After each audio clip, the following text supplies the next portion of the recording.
এয়া আপোনাৰ অতি মৰমৰ কৃষ্ণ ডাঙৰীয়া ডিব্ৰুগড় অনুসূচিত জাতি ছাত্ৰ সন্থা জিন্দাবাদ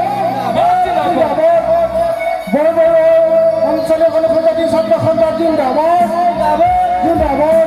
বৰং ছটাবজাত সাংস্কৃতিক বিয়াই আমি মঞ্চ ৰৈ অসমৰ বিভিন্ন মঞ্চত গীতেৰে খেলবলৈ গৈ পৰা জনপ্ৰিয় কণ্ঠশিল্পী অসমৰ শদিয়াময় ধুলৈকে গীতেৰে খেলবলৈ গৈ পৰা জনপ্ৰিয় কণ্ঠশিল্পী আপোনালোকৰ জোনাকী লগৰী চৈত্ৰ কেশৱৰ জৰিয়তে লগতে বিপিন চৌডাঙৰ গীতৰ আৰু সুৰেৰে ভিতালী দাসৰ কণ্ঠৰে সুনাম কঢ়িওৱা জনপ্ৰিয় কণ্ঠশিল্পী এইডাল গৌৰ মাছৰ গীতেৰে অসম ফুৰিব লগোৱা জনপ্ৰিয় কণ্ঠশিল্পী কৃষ্ণ দাসৰ গীতৰ পৰা আমি মঞ্চলৈ আৱৰ্তন কৰিম। আমি আশা ৰাখিছোঁ আপোনালোকৰ সহায় আৰু সহযোগত আজি আকৰ্ষণীয় সাংস্কৃতিক সন্ধিয়াখনি উজ্জ্বল কৰি তোলাৰ ক্ষেত্ৰত সকলো সদস্য ৰাইজৰ ওচৰত বিনম্ৰ অনুৰোধ জনালোঁ। হেল্ল' তুমি অসমীয়া, তুমি নুবুজিলা তোমাৰ অতীতৰ অসমীয়া, তুমি নুবুজিলা তোমাৰ অতীতৰ অসমীয়া। অ তুমি অসমীয়া, ঐ তুমি বুজিলা তোমাৰে অতীতৰ অসমীয়া। কমলাকান্ত লিখিছে কবিতা, ও তুমি অসমীয়া, তুমিনো বুজিলা তোমাৰে অতীতৰ অসমীয়া।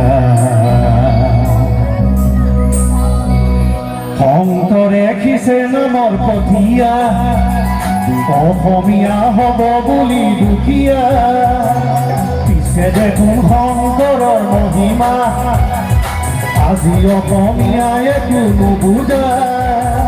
কি হৰে ৰাগি পালা অসমীয়া, কি হৰে ৰাগি পালা, কি হৰে ৰাগি পালা অসমীয়া, কি হৰে ৰাগি পালা।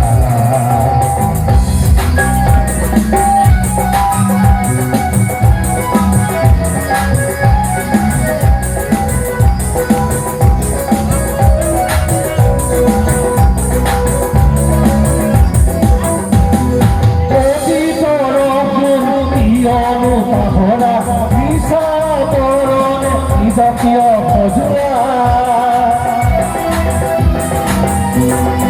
অতীতৰ কিয়নো পাহৰা, মিছা জাতীয় সজোৱা।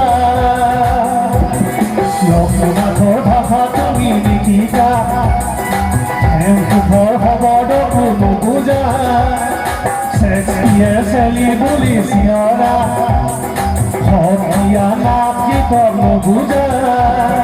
কি হৰে ৰাগি পালা অসমীয়া, কি হৰে ৰাগি পালা, কি হৰে ৰাগি পালা অসমীয়া, কি হৰে ৰাগি পালা।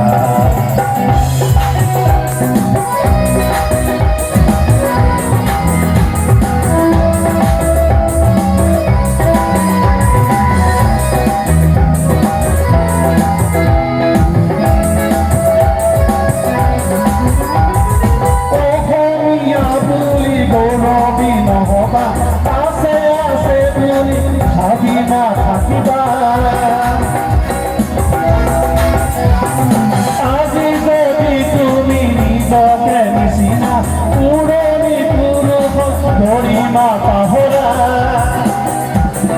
অহাকালি নিজকে হেৰুৱাবা, অসমীয়া হবা তুমি নিচলা, অহাকালি নিজকে হেৰুৱাবা, অসমীয়া হবা তুমি নিচলা।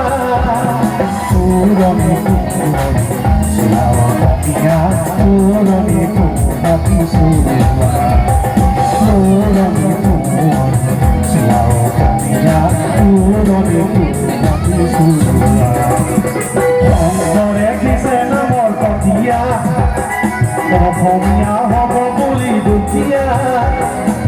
সে দেখুন শঙ্কৰৰ মহিমা আজি অসমীয়াই গুৰু পূজা কি হৰে ৰাগ পালাও অসমীয়া কি হৰে ৰাগ তুমি পাবা কি হৰে ৰাগ পালাও অসমীয়া কি হৰে ৰাগ তুমি পাবা কি হৰে ৰাগ